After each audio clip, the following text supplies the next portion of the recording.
Time's up, Admiral. Here it comes.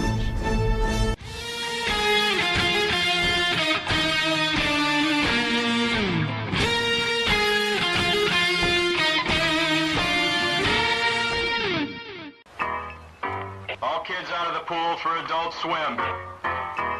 All kids out.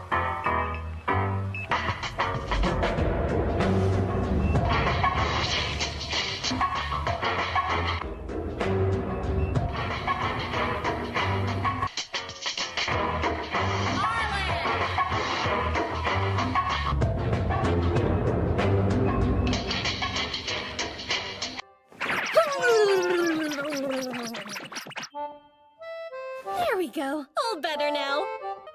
Man, titties are the greatest things on earth. Hail and howdy, everybody. Welcome to the Daily Dive, the Double Ds, where you, the chat, are in charge of the audience who directs traffic, directs the content. It's what you want, and it is Wednesday, which means it is Warhammer Wednesdays. I shaved for the glory of the Emperor, because in his name shall we only find salvation. I hope everybody's having a good Wednesday, the middle of the week, hump day as it is sometimes called. We are almost done, and it's been a week. It's been a week. We'll just say it's been a week. Ups and downs. I'm feeling pretty good. Although, here's the funny thing. So, I had to wake up. I went to bed with my weird-ass schedule when I went to bed. Don't ask. And I had to wake up a little early because I had to fix a small situation that I set myself up for. I set myself up for it, so I had to fix it. But I had to be up in order to do something real brief. And either way, though, but because of the way I am, I can't sleep to my alarm. Even when I set my alarm, I cannot sleep to because I know it's going to happen. So I will always wake up before it. So I woke up like an hour and a half before the alarm I'd even have to set off. And I couldn't get comfortable, this and that. So I was up, and then when the time came to do the thing, it was fine. But for a while there, just passing a few minutes after it was done, just to try and resettle, because then I had to wait for a couple more things to happen. I'm sitting here, and I'm listening to music. And I thought, you know what? I want to listen to something beautiful. I want to listen to something good. So I put on some original trilogy soundtrack stuff, and I was listening it, and then I did go back to sleep for a little while. I got a little more sleep to top it off, so I'm not a freaking zombie when we do this. And I had a dream. The only dream I remember from when I went back to sleep. Had a dream. I watched some sort of original adventure that never happened ever in history with Han, Luke, and Leia. I just watched them have like this mini little adventure in my dream, and it was freaking awesome. It was great. I just watched. It was like when they're young, and I guess it's fresh. I guess it was during the rebellion, and it was just cool, man. It was cool, and I loved it. I'm like, yes, I'm watching an original Star Wars story here. This is cool. I've never seen this before in my brain. It was very cool, and I had a hell of a time. Then I woke up and realized, oh, that was a dream. That never happened. No, that wasn't real. But it was fun. I love it when my brain goes so out there in terms of just creating shit that I'll watch episodes of television or shows that don't even exist in my dreams. And it's better than what we get today in anything. All right, guys, we got a show today. I think we've got a show today. It is Warhammer Wednesdays. And Cal for $40. Arbites. I can never Arbits week. Half for the video, half to get the new Dark Tide class to dispense the Emperor's justice. Hell yes. This weekend on co-op play. It still doesn't have a name for what we do over there when we're not on Saturday. Still doesn't have a name. We'll be playing Dark Tide. We got the new Arbites class. I am the law. Which means I have to download it and get it going because I have to go through a prologue, don't I? So I have to make sure I get that done before Saturday night.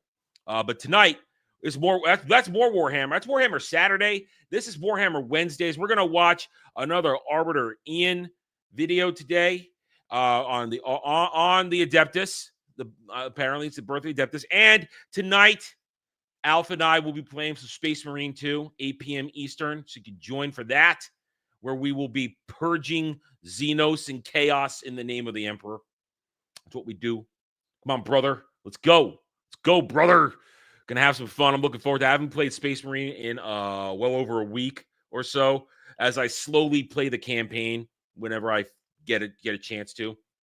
So we got that tonight, and we got a lot of stuff today. I've got a fun segment for myself today. Oh, I found this last night. I haven't seen anybody else talk about it because it's going to be gloriously bad. It's cringe as fuck, and I love it.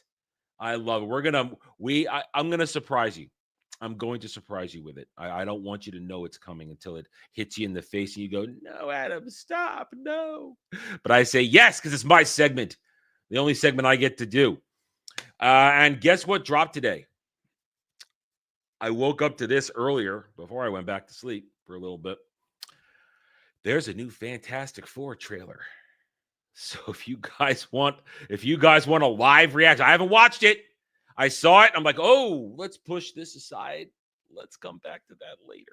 We need to. If you guys want that, there's a Fantastic Four trailer that needs reacting to. Might be the final one. It says official, but they've already had 4 trailers. So it's that's a disaster. And if you want to hear some more Fantastic Four talk, we did a breakdown of the leaks, possible story leaks on Monday. I reposted that clip, and it's a good discussion. I had fun with it. So let's get going. Hail and howdy, everybody in the chat. Hail and howdy, good sir, Alvin the Strong. It's okay, man. If you're sick, always take care of yourself first. Health comes first. Hail both to Kel and Kratos and anybody else chilling and watching. Happy to have you all here on this Wednesday afternoon. Hit that like button. Hit that like button. Hit that like button like it owes you money.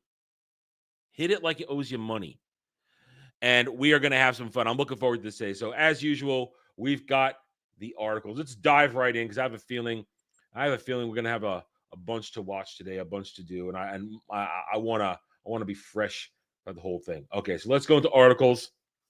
Oh, that's not what I want. Okay, so ready to go. Let's do a refresh everything. It's only been a couple minutes. I'm a little behind because when I woke up again before the reset of my alarm. I still woke up, but it was still not a lot of time to eat lunch, get cleaned up, and shave in the Emperor's name to get ready for that. So let's bring up the articles. I feel like I'm a little off kilter right here. Like I haven't quite settled in yet. Okay. Variety. Brandon Laraquente joins Chicago Fire season 14. As anybody, I don't know anybody. I literally don't know anybody that watches the Chicagoverse on NBC. I don't know anybody that watches that. That's just gone for 14 years. Wow.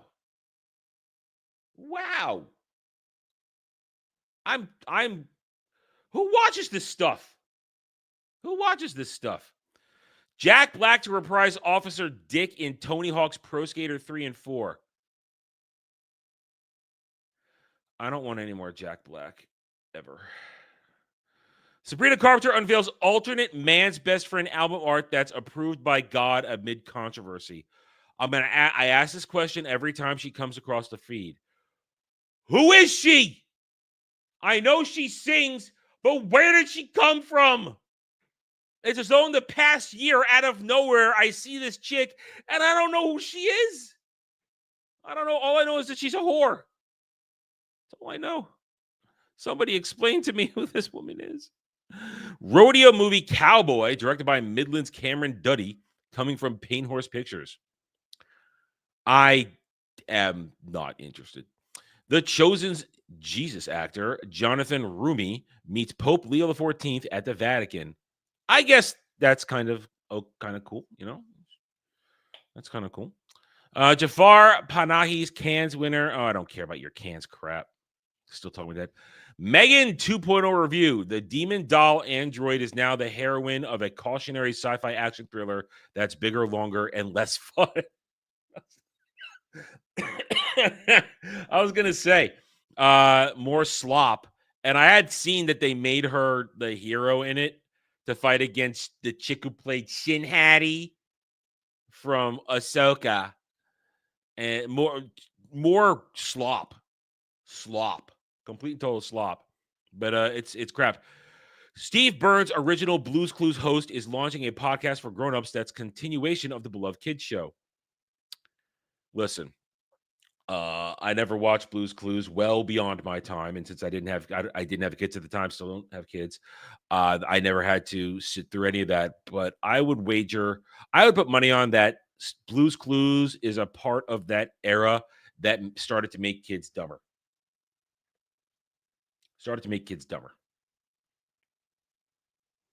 When they started to treat kids like idiots with their programming. I'm just putting it out there. I have no total evidence. I just feel like it's part of that era that made kids dumber, which is why we have Gen Z. We have fucking Gen Z and Gen Alpha and all these fucking morons.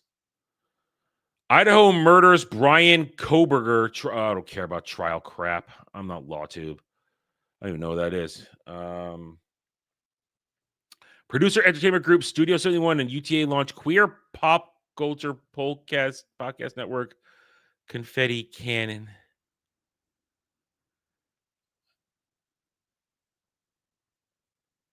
I have no words. I have no words for this right here. Queer Pop Culture Podcast Network. I want to feel anger. I know that there's a part of me that wants to feel anger, but that's a sigh of exhaustion. I am just exhausted when I see something like this. It just instantly drains me of my will to cover crap like this. Niche, yeah, niche. There has to be a word even smaller than niche for that. Completely. Squatter day. You know, almost as I'm saying squatter day, and now I'm thinking of we're all squatting to take a shit. See, these things sound good in our heads, and then we say them out loud, and it doesn't feel right. I'm telling you, every term, every one alpha I have come up with for whatever we're going to call the co-op gaming on Saturdays, every time we say it out loud, it just sounds super effing gay. Super gay. Listen, sometimes it's not. I'm pretty good at coming up with names for things. But sometimes the words you want to use to make a name like bro or co-op or stuff like that, or boys, which is the terms I've been, which is the terms I've been trying to work into a title, it all just comes out sounding gay. But that's what it's about. It's about playing with the boys. It's about playing co-op or playing with your bros and stuff like that. Splatter day. I don't even need to break down what that sounds like. I don't even need to break down what that sounds like. Come on, you know exactly what you're doing there, Kratos. You know exactly what you're doing. But this Queer Pop Culture Podcast, you know what? This is going okay here. Okay, right now. Okay, I'm gonna put this one in the bookmark. It's gonna get sent. It's getting sent to the selection list for Friday, because that's the kind of retardation that we need to talk about. Bernie Sanders, millionaire Bernie Sanders, commie bro, millionaire Bernie Sanders spars with Joe Rogan over Trump's 60 Minutes lawsuit. The impact is clearly intimidation, Senator says. Hey, Bernie, why don't you go live in one of your 4 or 5 houses and say that, you fuck. Daisy Edgar Jones to star in new Sense and Sensibility movie. I don't even know who she is. She looks young enough to be my daughter if I had a daughter. Heads of State and Megan 2.0 premiere in New York City. Aaron Taylor Johnson attends Paris Men's Fashion Week, and more celeb photos June 2025. That's like all kinds of things I don't care about. Pedro, Internet Daddy Pedro Pascal. I'm more aware of backlash over Fantastic Four casting than anything I've ever done. He's too old. He's not right. He needs to shave. How about he needs to be straight? How about that? How about you need to be Reed Richards? How about you need to be an actual man instead of a beta cuck male? How about that, you piece of shit? Good Lord. With Emo Night, gimme disco and more. Borough Woodland has built a thriving and affordable series of DJ events. Yes, I just want to be crammed into a small space with a bunch of other people going like this. Hey, yeah. That's what I want. That's what I want. No, Alf, you are gay. Barbie Ferreira to be honored with Rising Star Award in Malta's Mediterranean Film Festival. Again, I don't know these people. I don't think I want to know these people. Emile Bier and Joelle Farrow join Emile Hirsch, Justin Long, and Kevin Connolly in Parasite Horror Lice. No, thank you. No, thank you. I don't need a horror movie about lice. I had lice once when I was 5 because some stank ass kid brought it to kindergarten or preschool. It was preschool. Brought it to preschool. And therefore, I got it. And I had to go through one of the most painful experiences you can go through as a kid is getting de-liced with the licing shampoo. And then my mom taking this super steel comb and just dragging it through my hair into the sink. It was like claws and pulling on your hair. It was horrible. It was horrible. No, it wasn't me. No, I am a. Listen, you really think lice can come out of a clean Jewish household? You really think lice is coming out of a clean Jewish household? Really, Al? Really? No. Not me. Not me. So there was a lice breakout in school. That was disgusting. It was horrible and painful. And I could still feel the metal. It was like a steel metal comb going through my hair. It's horrible. So I don't need a movie about lice. Horror movie about lice. No. Jensen Ackles and Eric Dane's crime thriller countdown is tedious and repetitive. TD review. Jensen Ackles, kind of having a up and down time. Sometimes getting some stuff, sometimes not ever since Supernatural ended. And I always like Jensen Ackles. I like Jensen Ackles. Yarmulkes. Lice can't live in a yarmulke. It's like a shield. I'm not Orthodox. I've worn a yarmulke, I think 5 times in my life. Going to a bar mitzvah or a bat mitzvah and at a wedding. At a wedding. Here we go. Yeah, here we go. Roofman trailer. Channing Tatum is a criminal living inside a Toys R Us in a real-life crime story. That was like the dream of every kid, to be living in the Toys R Us. Listen, when you were all right, back in the day when you're a kid, and we're talking 80s, early 90s, when life was good. Toys R Us was a pre-orgasm experience, because you're a kid, you don't know what an orgasm is. You have a kidgasm, I guess, a joygasm. You go there, and it really was the greatest place on earth. You go here. Let me tell you what it was like going into Toys R Us as a kid in the 80s. For me, it was a big ride, because the Toys R Us in New Jersey, where I lived, in Monmouth County, was in Eatontown. It was in Eatontown. And that was like a 40-minute drive from where I lived in Red Bank. Okay? It was like a 40-minute drive from where I lived in Red Bank. So we would go, when it was time to go out there, and this is like mid to late 80s. So Nintendo's already a thing. So you have to understand, Nintendo is happening, Genesis is happening. So you're going there, and I'm going there, first of all, knowing that I'm going to get to walk down the Nintendo gaming aisle. All right, I'm gonna get to walk down the Nintendo gaming where all the open folders with the tickets, and you could see them, and that's how you knew what games. It's like right around. We're not quite in Nintendo Power happening yet. It's still kind of coming into existence, so you didn't know what was going to be there. So you go there, but when you walk in the door, first of all, you walk in the door, and this was like a massive, giant building. I mean, It was the size of Costco. Here, that's a great example. Toys R Us was the size of Costco. That's how big it was. Perhaps even a little bit bigger. Maybe I have little kid memory. I don't know. But you go to you walk in the door and you go around, and you had to navigate around the first little bit of the aisles, which was usually some extraneous stuff, nothing really important. And then you break through that. And of course, you're the kids. I've run ahead of my mom. Boom, I'm away. You walk in there and you get through the initial couple little curve aisles, and then boom, then there are the massive aisles that run the length of the store. The length of the store, these just never-ending aisles that are only broken up at every, I think, 20, 30 yards. They break them up to start a new one.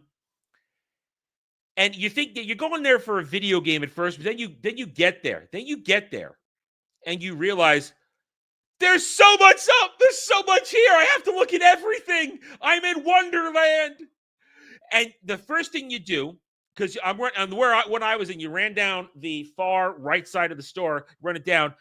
There was the motorized kid car aisle. Remember the big wheels, the big wheels. I never had a big wheel. I always wanted one. I never had one. It's one of the few things I was never given by my generous mom as a kid. Because it's like, what are you going to do with this? Where are we going to keep it? No. I draw the line there, kid. No big wheel for you. But you go to the big wheels, and it's all these little motorized cars. And right away, you wish that you could just drive them off the shelf and drive them around the store. And you're like... you know what? I am not surprised by that. If you were too big for the big wheels, I was always late with my growth spurts, so I was big enough to get in a big wheel. But so yeah, there was the big wheel. I was like, I want to get in the big wheels, but then you had to keep moving because then I did take it. Then right next to it was the video game aisle, and eventually it had the tickets for the NES and the Genesis and the Super NES, and it's just all these glorious tickets there, and you would spend about a good 10, 15 minutes walking down the aisle.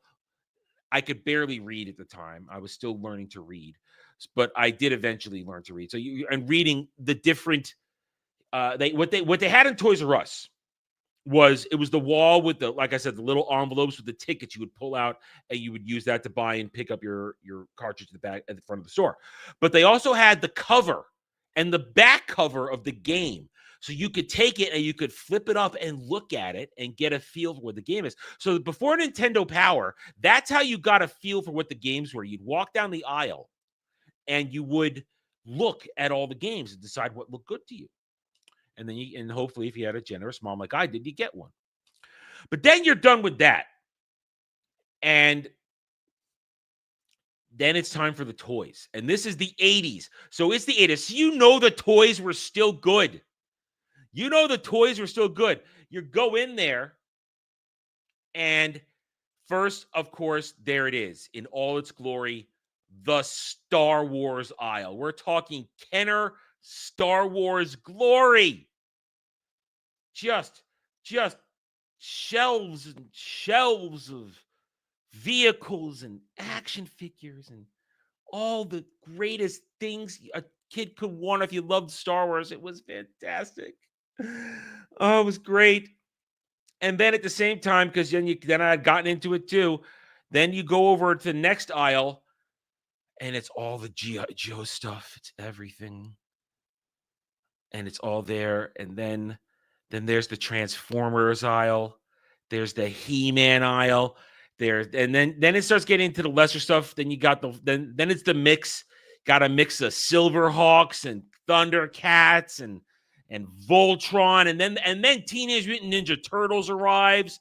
But just think about it. You're walking up and down these aisles, and you're just surrounded by all this stuff. And you're a kid. You're just thinking, my God, if I could only steal all of this somehow. I could just take it all. I'd be great forever. It'd be awesome. I would love this. And then, of course, the older you get, you still think the toys are cool, but then you're thinking about if I could only get into the little cabinet at the front of the stores, the closet where they keep all the Nintendo cartridges, the Genesis cartridges, and the SNES cartridges. If only I could get in there. That's what it was like as a kid, man. No, I'm 6'1". I'm not short. Jed can confirm I'm 6'1". Not short. I am not short. I just hit my growth spurts late. That's all. Honestly, I didn't hit my final growth spurt till I was in college. I was still kind of hovering under 6 feet at the end of high school. Then I hit the final one, got a little more. I would have been. I mean, I probably, if I had been a good calcium intake person when I was a kid, I probably could have hit 6'3". I wasn't that great with the calcium. I'm being slightly lactose intolerant. I didn't want to take my milk, so I had to take calcium supplements to make sure I got enough. And at first, it was this horrible orangey liquid shit that I had to drink every night. Ugh, I can still taste it. And then I had to take these horse pills, these horse calcium pills that had a horrible aftertaste. I mean, if they had gummy vitamins when I was a kid, I would have hit 6'3". I know I would have hit 6'3". I know it because I would have had better calcium intake. And I was fighting against something because my maternal grandmother, she was a hobbit. My lovely grandma, my beautiful, lovely grandma, she was a hobbit. She was like 5'1" on a good day. She's a tiny woman. But so I have shortness in my genes. So I was fighting an uphill battle. And I could have gotten a little more. They had chewable gummies, they had vitamin gummies when I was a kid instead of that goddamn Flintstones kids crap. Those Flintstones vitamins were disgusting. They were disgusting. Terrible. If I'd had gummy vitamins, I would have taken calcium much easier. It would have been great. Well, you didn't want to have what Andre the Giant had and just kept growing static? Oh, boy. Oh, Kel. I've told this story. I was the aircraft carrier kid. I had the flag. I had the Terradrome. I had the General. I had the giant tan one that had the 3 levels when you open it up. I was that kid. with the flag. Yep. I'm not gonna tell. I've told the story. I'm not gonna tell again what happened to the flag, though. Make people cry. All right, let's keep going here. Yeah, I had the Rolling Thunder too. I had the Rolling Thunder. Those giant ass missiles. All right, let's keep going. Toys. That's what sent us down the Toys R Us thing. That's what sent us down the Toys R Us story there. 2025 Candy Crush Saga All-Stars competition crowns winner of. This is still a sign we're in the wrong timeline. That's a sign we're in the timeline. Callum Worthy's AI company 2Y launches video, the chat app aiming it to put control back in the hands of artists. Better Go Mad in the Wild acquired by Film Motor ahead of Karaoke Very premiere. I'm reading words, but I don't understand them right now. Manrique Cortez Castro's Monsters lines up co-production agreement with people I don't know about. All right, let's go back a little bit. Fantastic Lab Costa Rica launches at the Costa Rica Media Market. Don't care. Stephen Sonerheim's Sweeney Todd, Into the Woods, and other works acquired by Library of Congress. Crafted 28 years later, soundtrack how Scottish band Young Fathers worked with King of the Needle drop Danny Boyle. I'm these again. I'm hearing words and they're all boring to me. Bridget Bardot remains mysterious even as she opens up on camera in Doc Bardot. Bonnie J's D-Lo Productions unveils whatever. You're speaking words I don't know. BET hit by layoffs as part of Paramount Global's latest job cuts. BET. Does anybody watch BET? I asked that. Taylor Swift performs Shake It Off at Nashville Tight Ends charity benefit. First live appearance since Eras Tour. Is there anything here that's important? No. Nothing else important. Let's move on. Megan 2.0 review. Allison Williams in an occasionally fun but overloaded AI sequel that botches its factory reset. Mm-hmm. Oh, we don't talk Diddy news. We don't talk Diddy news. We like my channel. Netflix's Liver King arrested after picking a fight with Joe Rogan. Yeah, I heard about that, and I don't care. Martin Kove apologizes for biting Cobra Kai co-star. I regret my actions. Yes, we saw that, and I sent that into the pile, but it's already been talked about a bunch, so it probably won't make the cut for Friday. Leah Massari, Italian cinema's anti-diva, dies at 91. Daisy Edgar Jones, already asked who is she? Looks, I don't know. Kim Kardashian in talks to star in live-action Bratz movie from Amazon. That's just another sigh that that Kim Kardashian, the Kardashians, the Jenners in general, that they are still a thing. Proves we're in the bad timeline still. We're still in the wrong timeline. Netflix's Perfect Match brings together Love Island USA, The Bachelor alum, and more for season 3. Paprika Studios, seafood, video, TV execs, talk formats. No, blah, blah, blah, blah. None of this is relevant. Okay, trending news. Oh, you know what? I forgot to put up the banner. You guys know the game. Here it is. Hang on one second. Hang on a second. Hold on. I forgot to put up the banner, and now I have to make adjustments. There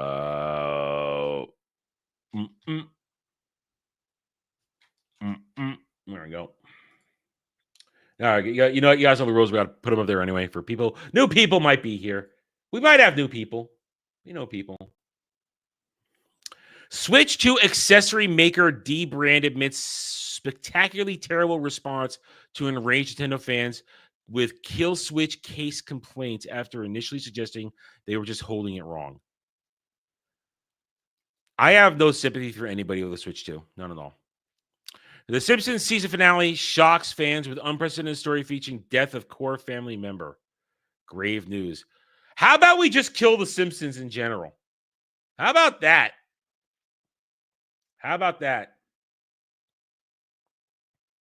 mean, how about that? How about we just get rid of the Simpsons? PS Plus July 2025 lineup includes some big hitters. Here's what's leaving Netflix game catalog in July. Sure. The Fantastic Four Baby Steps trailer reveals the Thing's rock, beard, and Silver Surfer's metallic voice. Well, guys, if you guys want to watch that trailer today, you know the rules. We can cover it. But it takes a super chat. Ironheart drops biggest hint yet that Marvel is finally revealing that magical character everyone's waiting for. Shut up. Why are you even doing an Ironheart story? You gave it a shit review. Everybody's dogpiling on this garbage show. Why are you even trying? Asking that seriously. Stop pretending. Death Stranding 2's I Won't Do It dialogue option is a fun, perfectly safe, and very Hideo Kojima Easter egg. Little Nightmares 3 has a release date. There's a Little Nightmares Enhanced Edition. I don't know what that is. Is Squid Game Season 3 really the end? Star adds to suggestion the franchise may continue by saying finale could be a new start. Fuck Squid Game. Looks like 50 Cent will play Balrog in the Street Fighter movie. Oh. No, thank you on a Street Fighter movie. Lucasfilm updates Star Wars Galaxy map and fans are nerding out over its new location lore. Fuck you! Oh, shut up! We're Lucasfilm. We're updating maps with our Disney planets that never existed. Go fuck yourself. Give me a break, man. What bullshit. How dare you? I gotta clean my filter. I just spit all over it with that one. Oh, that just pisses me off.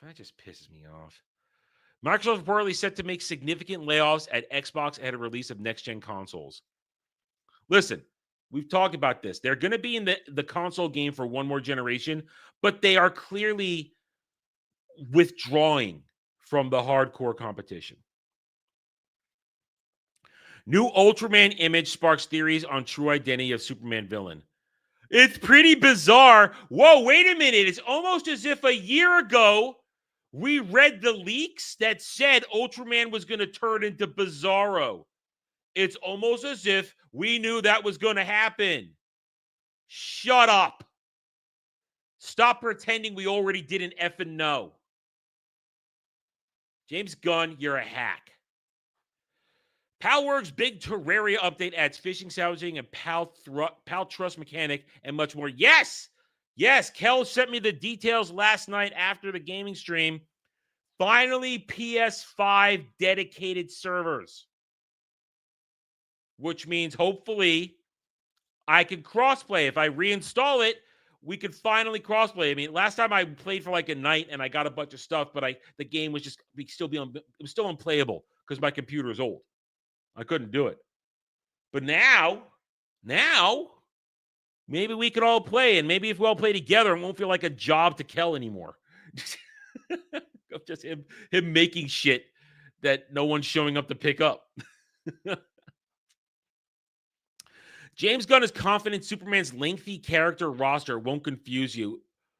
That's their IGN fiction. Even saying that, James Gunn is confident his bloated freaking cast isn't going to confuse you? Your bloated freaking cast is part of the problem.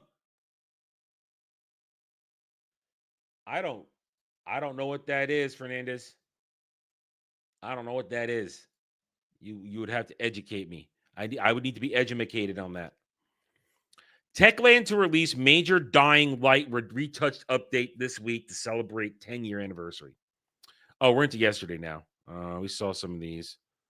Warcraft movie director Duncan Jones returns with first look at Rogue Trooper adaptation. Any of this? Okay, it's into yesterday. All right.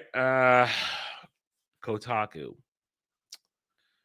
Stalker 2's modding. Go fuck yourself. Trying to tell you how to play a game again with Monster Hunter. Go fuck yourself. Most devastating way I've ever seen a show announce it was canceled.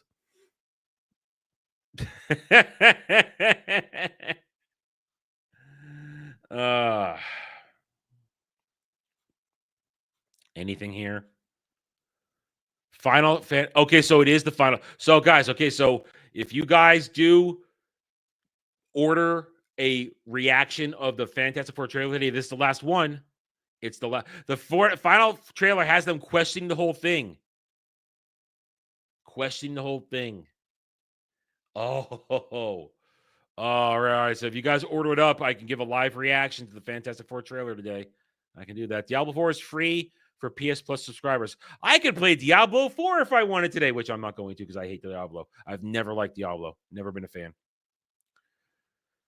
You have to anything interesting here. Netflix backs even further away from gaming, losing 20 titles next month because Netflix and gaming doesn't work. It's that simple. Now let's see. Smash Bros. Pro dropped by team after harassing female streamers at B-Row Kart World Cup. Alcohol excuses 0% of my actions. Yeah, you know what? Don't drink and be a dumbass. Norman Reedus looks more like Norman Reedus in Death Stranding 2 because technology is improved. We already saw that one. We're into yesterday now. All right. Park Place for possible news. Refresh. Ironheart episodes 1 through 3 review. It's so bad. Yeah, nobody's made me watch that, so I don't have to. No one's made me watch that, so I don't have to. I don't have to watch Ironheart. Jeremy watched it. Go watch Jeremy's review. When it comes out. I think it drops it. I think he's putting it out today. Vanessa Kirby details viral Pedro Pascal Comic-Con arm rub contradicts past anxiety narrative. And this is yesterday. So Park Place, no updates for stuff yet today. And there are the articles, guys. Them's the articles. If you saw one you want to see me react to, $15. $15. Okay. Let's see. Let me have a drink.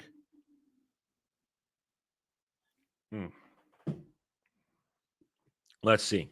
All right, still only Warhammer Wednesday video. All right, so while I give you guys a chance to think about an article or another video you may want me to react or watch to or go over or melt my brain with, I have a segment for you. Oh boy, so here I am yesterday. We're done with the day. I've gone out, I've come back. I've ventured out into the 98-degree weather. It's 95 today. It was 98 degrees yesterday. I went out, I came back, I took a shower, I cleaned up. I sat down, did some editing work, put up some shorts, put out a video from Monday. Excuse me, I have the hiccups. And then I started going through, see if anything else had happened while I was out. Like, oh, let's take a look. Let's see if there's anything else out there that I want to talk about. Maybe I'll make a real video before I put out the clipped video that I did put out. You know, you go through the routines. And what do I find? What do I find when I'm scrolling through not just the pop culture stuff? I went to one of my news channels. I find a glorious article. A glorious article. Oh my, did you guys know that Rachel Zegler had to use therapy, anti-anxiety meds to get through Snow White backlash? We broke her. We broke Rachel Zegler. Yes, we broke this evil, fugly bitch. We broke her brain. She had to use drugs to get through the backlash. She needed to go to therapy. Let's read this. Let's read this. Snow White star Rachel Zegler admits a self-inflicted backlash over her Snow White comments sent her into something of a tailspin. The backlash, of course, was of her own creation after the mouthy 24-year-old basically and arrogantly trashed the original Disney classic Snow White and the Seven Dwarfs as sexist. If that wasn't enough, she wished real harm on President Trump and his supporters on election night. She later apologized. No, she didn't apologize. Her publicist apologized. Somebody wrote that for her and posted it on her Instagram. She never wrote that. She did not put that. She then added "Free Palestine" to an X tweet announcing the release of Snow White trailer. Zegler is obviously an immature, spoiled, and neurotic nightmare to deal with. Just as obvious is the fact she couldn't deal with the criticism generated by her mean-spirited, divisive behavior.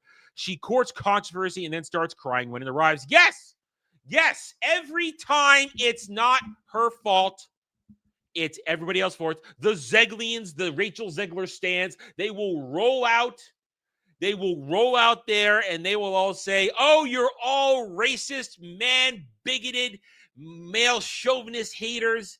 She's the most beautiful woman in the world. How dare you speak ill of her? She's glorious. Look at her smile. Look at how her unibrow ruffles in the wind.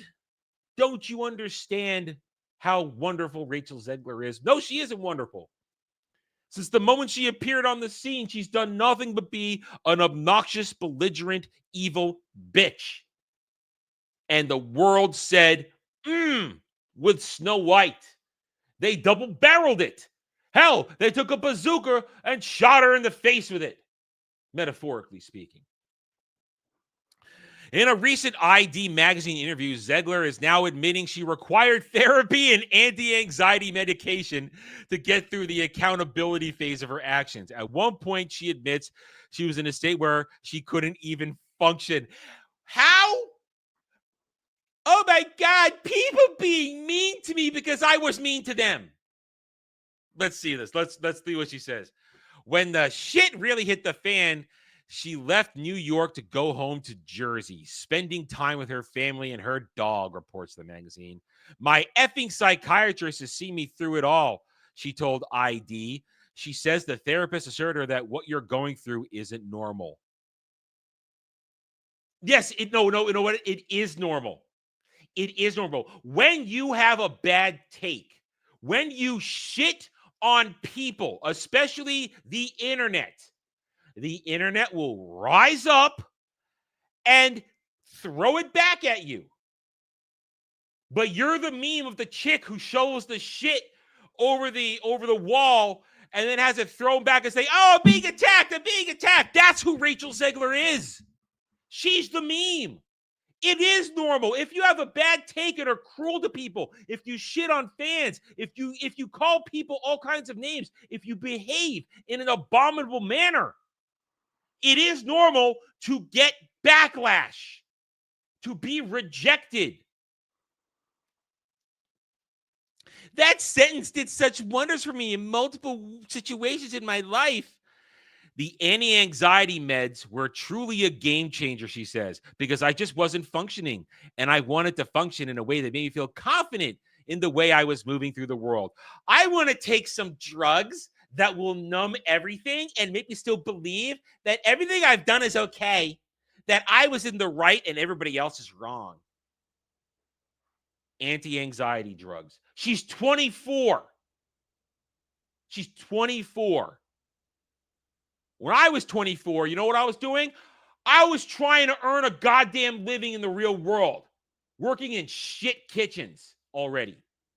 That's what I was doing. Miserable schedule. I was working for a living, not going, "Oh my God, I made a bad movie and I was mean to people. Oh my God, and they all didn't like me because of it." That screw this bitch. To hell with her. I think a victim mindset is a choice, and I don't choose it. I also don't choose nastiness in the face of it. She doesn't choose nastiness. Oh my God! The article mentions her election night ranting and raving. Her nastiness to Trump supporters. Wow! I don't choose negativity in the face of it. I choose positivity, light, and happiness. And I do believe at times happiness is absolutely a choice. And every day I wake up and I think, I'm very lucky to live the life I have. Oh, you are damn lucky to live the life you have. You are damn lucky that you are good at sucking whatever dick you sucked to get to where you are. You talentless, ugly bitch. Ugly on the outside, ugly on the inside. You are massively lucky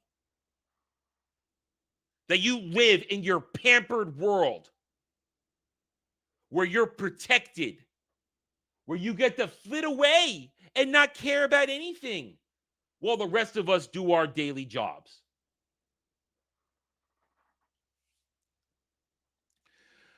Now, this is the writer, Nolte. Whatever, princess. Not a single word uttered by Zegler that brought on all the bad press was an act of positivity or light or happiness. Exactly.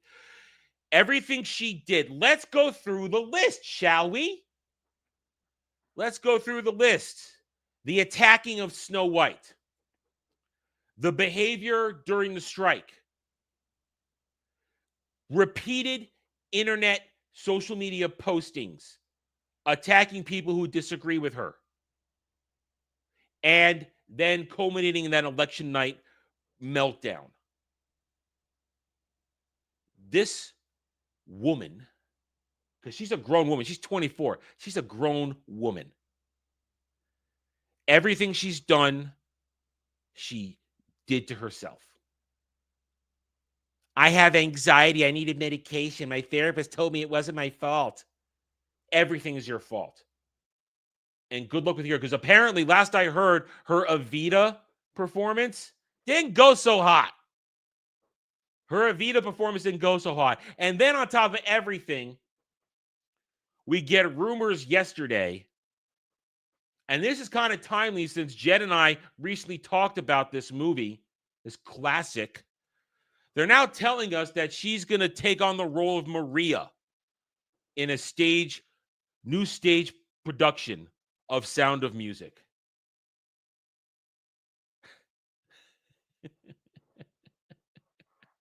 This woman, this dumb cow, isn't even worthy to stand in the shadow of Julie Andrews, let alone take up a role that Julie Andrews made iconic. Julie Andrews, one of the most mega talented stars of all time.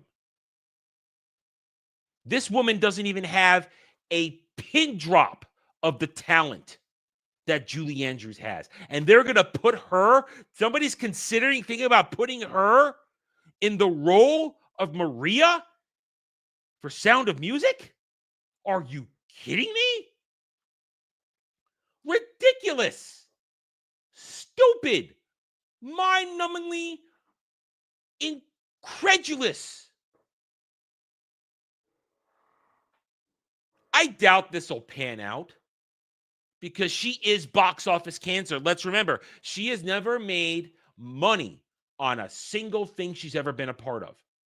Nothing. She's never made any money on anything. She's box office poison. She's radioactive. She's so bad that Disney has cut her off now.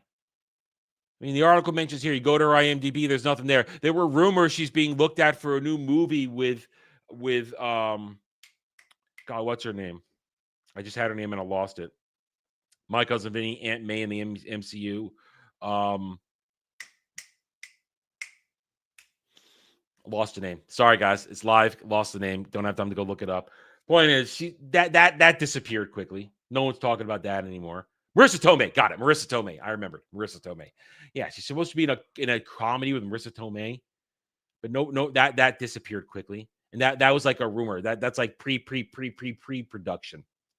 Nobody's going to invest money in Rachel Zegler because she loses money. She does nothing but lose money. So she's retreating to the stage and screen, and she's with any luck, this is the last time we'll ever talk about her. I was hoping I never talk about her again, but I just could not pass up the chance to laugh at the fact that she needed anti-anxiety medication and therapy because of Snow White backlash. This proves and this is not the first time she's cried about saying, oh, I don't listen to the haters. I just exist in positivity. No, obviously you do listen to us. We live in your head rent-free, you talentless bitch. And hopefully now you will continue to dwindle and disappear. You will go away. Go away. Disappear forever. I never want to hear from you again. Unless you have a meltdown, and I'm going to point at it and laugh and make sure everybody knows about it. All right, I'm done. That was good. When I saw that yesterday, oh, that made my day. That made my day that we broke her. Think about it, guys. We broke Rachel Zegler. We broke her. We made her lose her shit. And it's glorious. Oh, that was fun. I held off making a short yesterday when I saw this. I'm like, you know what? No. Make a video. Make a video instead. It is great. Yeah, that's celebrations. You know how we're going to celebrate? So far, we've only got it. So far, we're going to celebrate by doing some Warhammer Wednesday. That's what we're going to do. It's Warhammer Wednesday, which means let's watch a video. Thanks to Kel. Let's bring it up. Let's enjoy this. More Arbiter Ian. More Arbiter. Oh, wait, wrong. God, that wasn't it. Wrong one. More Arbiter Ian. There we go. That's the right one. More Arbiter Ian. According to Kel, this was his second video ever. So he might not have his rhythm yet. It's a second, how the Adeptus Arbitus escaped their origins. Warhammer retrospective. Not one of his long ones, but still fun. Probably going to be fun anyway. So let's learn a little history, friends. Let's celebrate some Warhammer Wednesday. Here we go. Arbiters, Arbiters. Arbiters? There it is. Arbiters. I did the same thing. I was like, arbitus, arbitus, arbites. What do we say? How do we say it? Thank you. Thank you for making me not look like a fool, Arbiter Ian. Thank you. I feel better about myself now. Thank you. Arbiters. Okay, let's talk about Adeptus Arbites.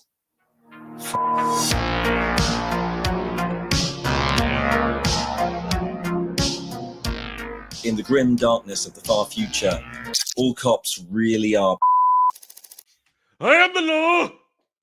The Adeptus Arbiters is 40k's space police, and I've always had a bit of a soft spot for them, which is a bit strange as I'm really not into police stuff. I generally think an authoritarian paramilitary police force is a bad idea, but then doing all the bad ideas is kind of what 40k is. What I am really into is all the behind-the-scenes stuff in the 40k setting, all the civilian life that people like Dan Abnett write about so well. And as a paramilitary police force, the Adeptus Arbiters is one of those organizations that crosses over between the civilian world and the tabletop games quite often. In this video, I'm going to take a look at what the Arbiters does and how that's developed over the years, both in the background and in the game.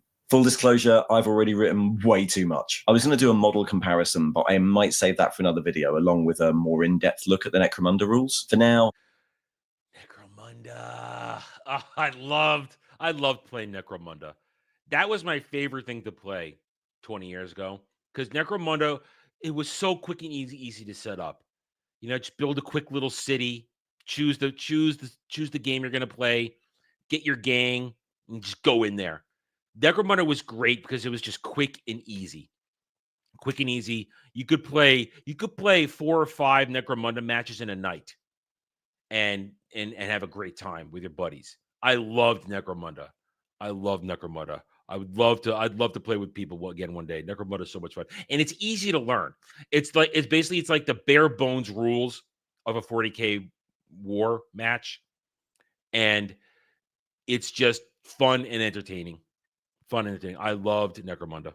Let's start at the start.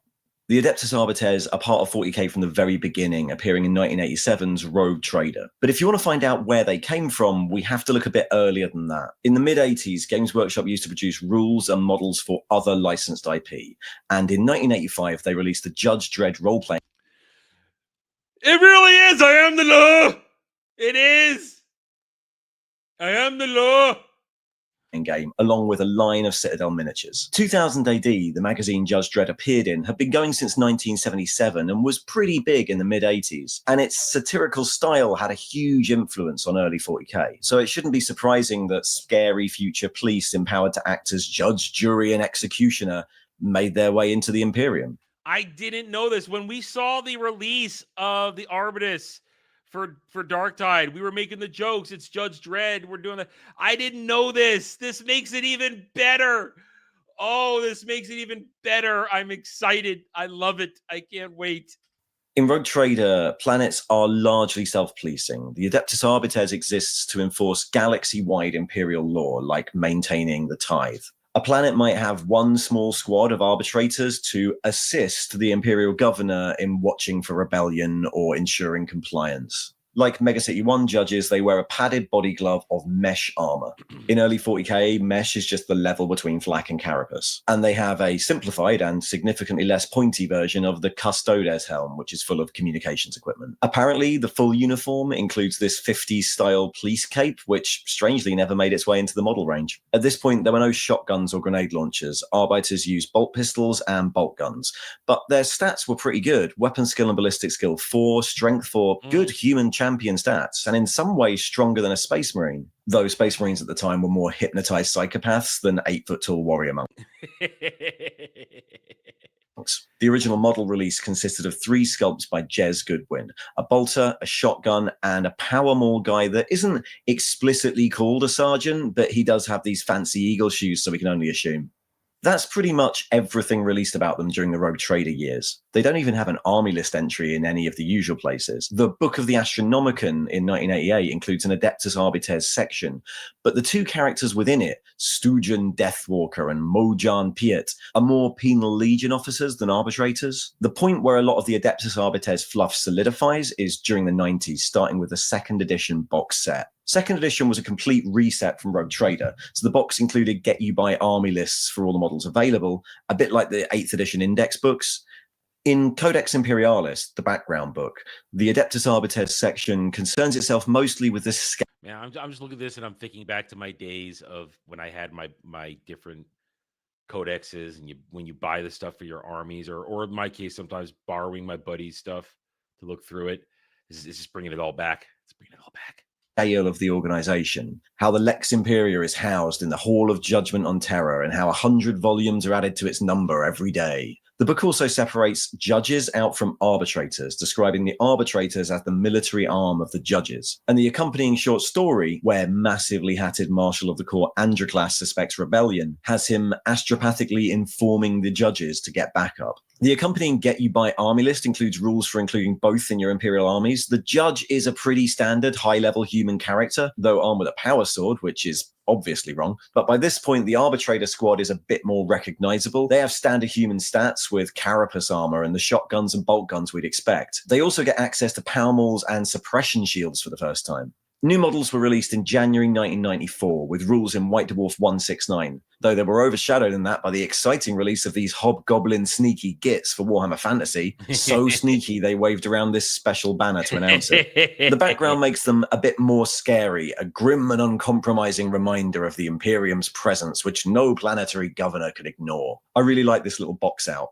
They lived there in that great Plascrete tower, surrounded by walls and razor wire, only emerging to seize some unfortunate who's transgressed against Imperial laws or patrol the city to prove that it belongs to them. There are crystal lenses and sound wave detectors on that tower that can watch citizens and listen to their conversations 100 leagues away. Imperial spy satellites watch what they can't see directly, and even the governor fears them. They aren't from here and have nothing to do with us, no more than Orcs or Eldar. I like that. It's like, man, we don't. We like these guys like as much as we like Orcs and Eldar. That says something. That says something. They're not here to be part of us.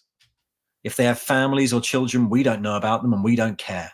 They wouldn't so much as buy a glow bulb from us and we wouldn't sell it to them. It's ironic that they have the rather benevolent title of arbitrators.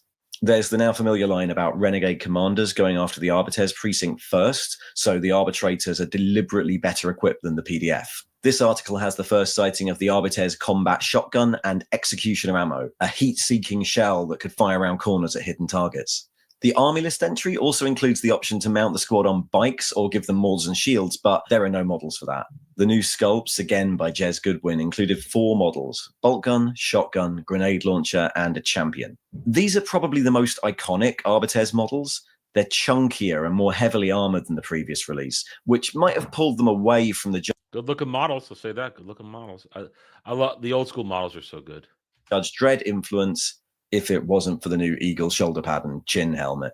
Also in 1994, the Citadel Miniatures Modeling Guide featured an article on how to build this open-topped Adeptus Arbites Rhino by Adrian Wild. It's cute. The next outing for the Arbites is in the October-November 97 issue of the Citadel Journal. The Journal was a really interesting publication released by Games Workshop through mail order in the 90s. It's something I'd quite like to make a video about. It was a magazine of house rules that Games Workshop staff and fans could submit work to. Issue 22 featured the Covert X campaign by Wulfric, Richard Galland, a Games Workshop editor at the time. It's a mini campaign in which a force of Space Marine scouts attempts to infiltrate an Imperial world. The Precinct 13 arbitrator list in this remains the only actual Adeptus Arbites list Games Workshop have ever published. And it has some really interesting rules. For example, the arbitrators always fight on home turf, so they can call for backup during the game and get free units by spending their victory points. The new units arrive in a random number of turns on a random board edge, depending on how fast they are. There's a bit more background in which marshals, inspectors, and proctors are the ranks within the precincts, and judges are high-ranking roaming officers. The army list includes psi detectives, shock squads with mauls and shields, and castigators, which are sisters of battle immolators with heavy webbers on top. Of course, how official all this is questionable, but it's interesting that a lot of these ideas are still floating around in fan codexes to this day. That is interesting, because sometimes that's a Necromunda background right there. Sometimes what you have to work with is largely scraped together in this type of situation. And if that's what there is, that's what there is. And you just got to play it. And no one's going to argue because it's all there is. Like, okay, fine. And if it doesn't have an update, that's it. Around this time, the arbitrators make their first appearance in Necromunda, originally as a white See? I knew I saw Necromunda. dwarf article, and later in the Battles in the Underhive book. We get the usual fluff that on Necromunda, the houses keep their own peace, so the judges might only be in the Underhive to search for Archaeotech or hunt down heretics. It gives rules for running the 2nd edition Arbitrator squad as a playable gang, and Yeah, no one ever had. There was never an arbitrator gang. By the time we had it, because when we were playing hardcore, it was late '90s, early 2000s, and they had just released this giant hardcover manual, super manual. These guys, I don't remember these guys being listed in there. I don't remember. and simplifies a lot of the standard gang rules since Arbites don't really care about territory or the trading post. The Battles in the Underhive book also included these Arbites conversions by Mike McVeigh, including this classic Chimera-style APC. Now let's see right there. That's a Scabies gang. Yeah, they're fighting a Scabies gang there. That's what they're fighting. At least partial Scabies. That's some extra shit there. Those are Scabies. 3rd edition 40k was released in 1998, another complete reset which invalidated a lot of these rules. And the Adeptus Arbites starts a shift from the battlefield to the background. Games were Darktide does feel very Necromunda-ish since we're going into essentially Underhives. I'd love to play some Necromunda. Workshop released the Inquisitor game in 2001, which was a 54mm narrative skirmish game with some role-playing elements. Each player controlled an Inquisitor and their retinue, which included an option for enforcers.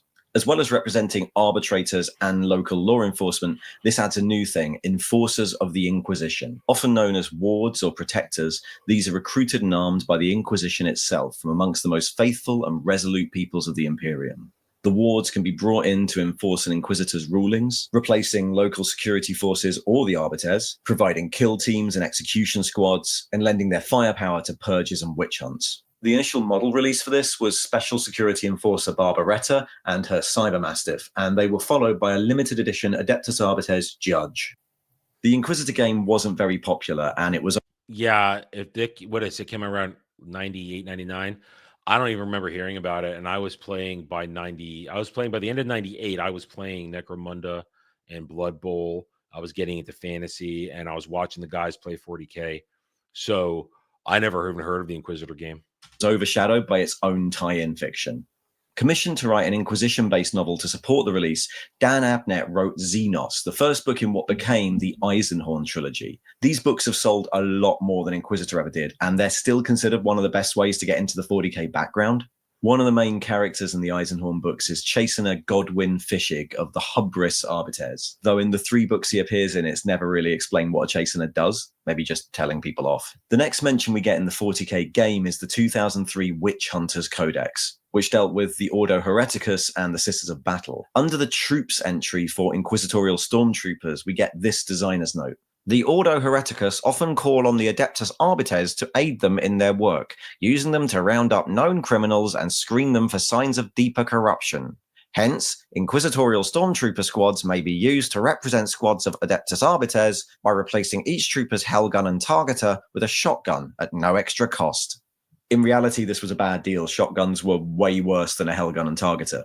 But otherwise, this is the stat line we kind of still think of when we think of Arbites, the standard human veteran stat line that Scions, Guard Vets, and Sisters of Battle share. Also in 2003, Black Library released Crossfire by Matthew Farrer, which becomes the first in a trilogy of novels focused on the Adeptus. Like many off-battlefield novels, this does a really good job of fleshing out how the Arbites actually functions, away from the grand scale of the previous fluff. The lead character, Shira Calpurnia, is a newly promoted Arbiter General, recently transferred to the Hydrofer system, and she has to adjust to a role which has less locking perps in the ISO cubes and more ceremony and diplomacy. Don't worry, she still gets to lock perps in ISO cubes. Like every Arbites release, the rank structure is rewritten. Arbiter General seems to be a title applied to a number of ranks. She's one of 3 Arbiters Senioris, and they report to the Arbiter Major, though all 3 are called Arbiter Generals. The book also defines judges as a sort of career track within the Adeptus. Yeah, they still look like Judge Dredd there. After reaching a certain rank, an arbitrator might specialize in either legal or paramilitary arms, the legal arm being progression along a judge path. The books feature some lovely ideas. This is the first time we see things like Verispex adepts, who are like a forensics department, as well as arbiters, chaplains, and medici, and the first definition of what a chastener actually does. It's an arbiter that specializes in interrogation, torture, and discipline. Not sure how much of that Abnet had in mind when writing Fischig. It's the little things in this book that I like. For instance, arbiters rhinos are for transporting troops inside, not criminals. When they catch a criminal, they put them in a sort of straitjacket and just hang them from a hook on the side of the vehicle. The books also feature a really good look at imperial daily life, religious ceremonies, how organizations like astropaths and rogue traders really function. They're really worth a read. In 2004, in Fanatic magazine, the Necromunda Enforcers make their first appearance. This is for Necromunda Underhive, the second edition of the game. We've always heard about the split between local law enforcement and the arbiters, but this is the first time we actually see it. The Enforcers of Necromunda are the local police force who serve Lord Helmore, and they have precinct houses all over the Hive. Much like the Imperial Guard and Cadians, the equipment of the Necromunda Enforcers is heavily modified of that on the arbitrators, which is really handy if you're trying to build an arbiters army. The models released here kind of look like slightly smaller 90s arbitrators, with a more minimal Imperialis on the shoulder instead of the big gold eagle. This and their cruder, more slab-like armor actually moves them a little further away from Judge Dredd. As per all Necromunda gangs of the era, they come as a set of 8 monopose metal models, including a leader, a heavy, and a few variant. Leader. No, the term is knob. You call your leaders in your gang leaders are called knobs. Forces with interchangeable weapons that fit on any of the models. The set also included a Cyber Mastiff and Handler, obviously modelled after the 54mm Robo-Dog. In game terms, they're not quite as scary as the first edition Arbitrator gangs, but they have a bit more flexibility. Initially released in 2008 by... I don't remember, and nobody played that game. That was not listed in anything we played. No one played an Arbitrator or Arbitus gang. Nobody. Black Industry, and later by Fantasy Flight Games. So I played Escher and Van Saar. Those are my gangs. But yeah, no one played those gangs. Dark Heresy role-playing game is the next big source of information. The game contains an arbitrator class, and we get loads of really nice art of individual arbitrators.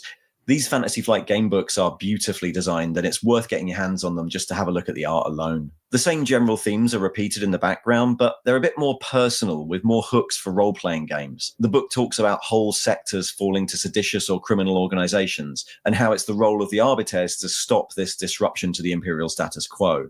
The career track in the game broadly mirrors the Calpurnia books. Your character progresses to a full arbitrator and then picks either a combat track ending in Lord Marshal or a judicial track. The Book of Judgment expansion in 2011 fleshes all this out further. It's a complete guide to how the different arbiters' forces work in the Calixis sector, with the idea that the whole party might be somehow involved in law enforcement. Verispex, Chasteners, Grapplehawks, and Cybermastiff programmers are all present, and there's some great color text. It's not the simple physical scale of a crime that decides whether it's a matter for the arbiters or whatever mundane justice system the local... Ooh, this is an edit. His voice sounds different. Governor has seen fit to set up. Rather, it is at whom or what the act was directed. A brawl between gangs of rakes in the upper streets of the Hive is beneath the arbiter's notice. A handful of murders in that brawl would be treated no differently, worth a sneer beneath an arbitrator's helmet for their degraded natures perhaps, but nothing more. But let a stone thrown in that brawl miss its mark and bruise the cheek of a humble administratum functionary who's been trudging past with a satchel full of replacement stylus nibs, and then the courthouse gates will grind open for the blocks of armoured arbitrators to march out. The detectives and Verispex will track the brawlers, and Emperor have mercy on the stone thrower when the chasteners drag them into a cell beneath the courthouse to begin their punishment. Human life has no intrinsic value in imperial law. Obedience is what it enshrines overall. A year later, in 2012, Forge World released an event-only Imperial Enforcer with Cybermastiff. This model has loads of character. Rather than a teeny Robo-Dog, the Cybermastiff is a lot bulkier, and I really like the handler's apron. But no rules were ever supplied. I don't know. I'm looking at that right there. I don't really like that model.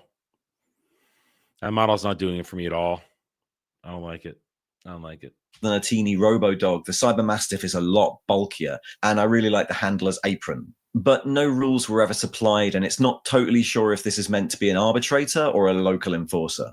That's the last model we get for a while. The Arbiters continue to pop up in the odd Black Library book. One of the Karkarodon's novels is set on a prison planet staffed by arbitrators, and a few show up in the Watchers of the Throne series. But in these novels, they're generally confined to being hapless victims waiting for the real protagonist to show up.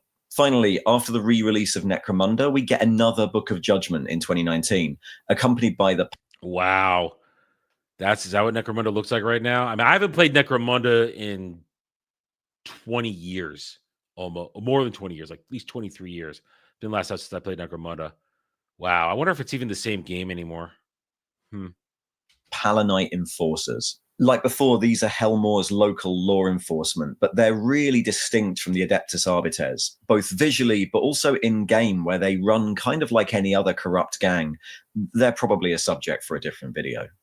So that's the Adeptus Arbiters in 40k. I don't ever expect to see Games Workshop make these a full playable army. I've been running them as counts as for years, but I hold out hope they make their way back onto the table in some form, maybe as an extra in an Inquisition Codex. Thanks for watching. See you next time. Thank you, Arbiter Ian, because that's relevant, because as we said, we're playing Adeptus Arbitus in Dark Tide now. We're all gonna be playing because like one giant team of just Judge Dreads running around doing that.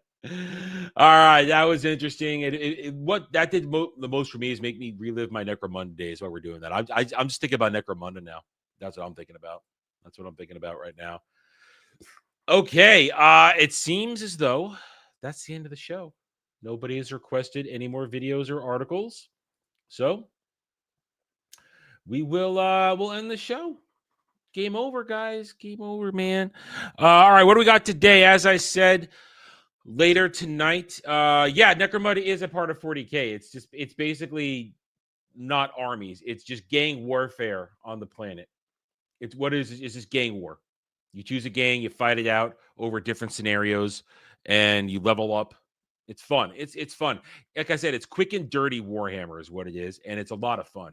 And it's a great way to get new people into it because the rules are very simple and easy to understand. It's not hard, and it's a quick, easy game. I mean, the game, when you buy the box of Necromunda, at least back in the day, it came with a bunch of little things you could build to make a city, to make a city warfare, a war zone, and you could get pretty creative. But then, if you had a bunch of gamers as we were, we would get other things and just say, we're going to make more terrain. We would get styrofoam pieces from boxes and stuff like that, and we would cut it, craft it, mold it to make fresh terrain. We would have junk from other shit we would collect, and so we would build cities beyond just what they would give. We would still use the base game city construction stuff, like little cardboard things, plastic squares. You connect them, you can change them different ways. We would still use that stuff, but it would be like the foundation, and we'd build off of that. I've mentioned before, we had a scenario we created called Spire, where we would build a literal tower in the middle of the pool table of stuff, and we'd put money on the top of the tower, and it was a race to see who could get to the money first while fighting. That was one of our original scenarios we created. And of course, it came to be when we were watching Army of Darkness, because that's what we did. We'd play Necromunda and watch Evil Dead, is what we would do. And we would get Sally forth and take the tower. That's what we would do. That's how we started that game. So Necromunda was fantastic. I would love nothing more than one day to have enough people to start that up again. It's just a lot of fun. And I still have my gangs. Like, she's on the ground here. I can't quite reach her. She's rolled under some wires there. I have my Escher gang leader, my Escher Knob from my Escher gang. Now, of course, my paint jobs are like very, let's just say, amateurish, extremely amateurish.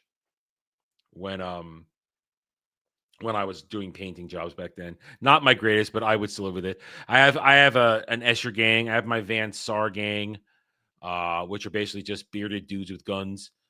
And let's see, I've got the plastic Mohawk gang. I forget what they're called right now. I can't remember. But the thing is, like Kel's saying, you used anything you could get your hands on to build a map, to build a a cityscape to build it. You get anything is game. Anything is game when you build a Necromunda city, and it was fantastic. It was a lot of fun, and it's quick and easy. Get in there, play, have a good time, eating, drinking while you're doing it, watching movies in the background. So much fun. Those are some of the best times of miniature gaming I ever had, playing Necromunda. Necromunda was great. And there were when we were doing that, there was easily 5 or 6 of us there every night. We've had games where basically maybe 5 of us are playing. There are 5 gangs running around, shooting each other. It's bastards. I'm going to take a shot at you, but only part of your model being shown is the heel, the dreaded heel shot, where somebody takes a shot at you and they roll well enough and they freaking hit you, and all that was sticking out from cover was your heel. Oh, gotta have cover. That's where you learn. Gotta have cover. Always need cover. It's great. I love it. Necromunda's fun. I recommend it to anybody who wants to get. It's a great entryway into miniature gaming because it doesn't take a lot. Hell, go for it, painting. How are you? So Necromunda was a lot of fun. I look forward to hopefully playing someday again. I still have my gangs. Like I said, I still got them. Greetings from Hungary. Wow, reaching all the way to Hungary. I guess it's night over there. It's night over there, I assume. Anyway, all right. So we are done for the day. Nothing else to talk about. Like I said, tonight, Alf and I will be playing Space Marine 2. I don't know who our third is. I leave that up to Alf. Alf will let you guys know when he announces the time. We'll be playing at 8 p.m. Eastern. Doing that, starting at 8 p.m. Eastern. Until then, you guys have a good rest of your day. If you had a good time, hit that like button. If you have found your way here for the first time, check out the channel.